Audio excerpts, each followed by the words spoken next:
Ils s'appellent Gotham City, Muddy Waters, Iceberg Research, Copperfield. Vous ne les connaissez sans doute pas, et ils ont des noms étranges dans le monde de la finance.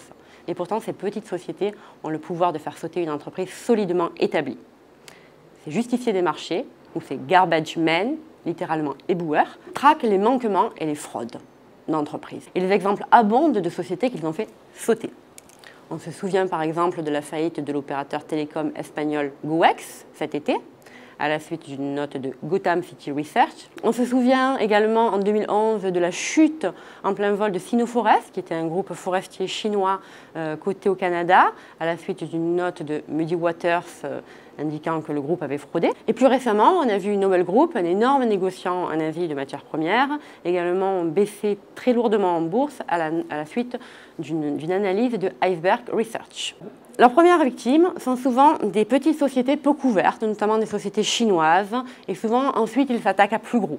Ce ne sont pas des analystes classiques, ils sont souvent aussi des short-sellers, littéralement vendeurs à découvert, qui prennent des positions sur les sociétés qui suivent. D'ailleurs, leurs analyses, pour la plupart d'entre eux, sont gratuites et ils se rémunèrent en fait sur les positions, c'est-à-dire l'investissement dans les sociétés qu'ils recommandent à la vente en général. On a vu également des recommandations à l'achat. On a vu par exemple Muddy Waters recommander à l'achat le titre Bolloré. C'est rare, donc c'est notable. Ces petites sociétés se rapprochent souvent de fonds alternatifs.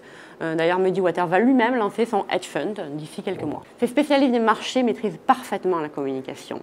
Souvent, ils sont anonymes d'ailleurs, ou quand ils parlent d'eux à la presse, ils disent-ils des informations bien choisies. Par exemple, Daniel Yu, que l'on pense être derrière Gotham City Research, donne quelques informations bien choisies à la presse, pas par hasard. Et ils maîtrisent parfaitement les réseaux sociaux.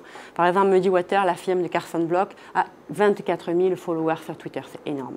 Pour la petite histoire d'ailleurs, Muddy Waters ne vient pas du chanteur de blues américain, mais vient d'un proverbe chinois qui signifie « il est plus facile de pêcher des poissons dans nos troubles ». On voit déjà, ça donne une idée de l'ambition de la société.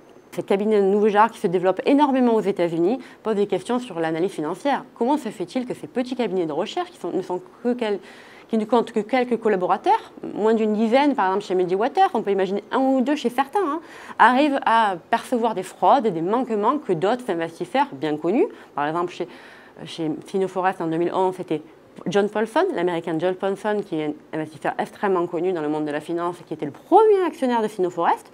Donc la question est vraiment comment se fait-il que personne n'ait vu ces fraudes ou ces manquements? La réponse est bien évidemment complexe et pas unique.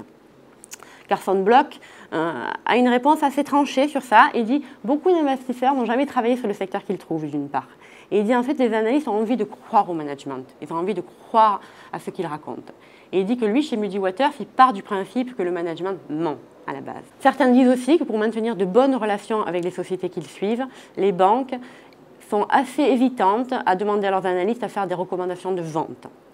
Ça laisse de la place ainsi pour tous ces cabinets de recherche nouveaux qui, eux, n'hésitent absolument pas à recommander à la vente une société puisque c'est vraiment leur cœur de métier. Mais ces analystes de l'ombre prennent aussi des risques. Ils sont quelquefois soumis à des menaces ou à des poursuites juridiques de la part des sociétés qu'ils couvrent, voire même à des menaces de mort. Par exemple, Carson Block chez Muddy Waters dit en recevoir beaucoup.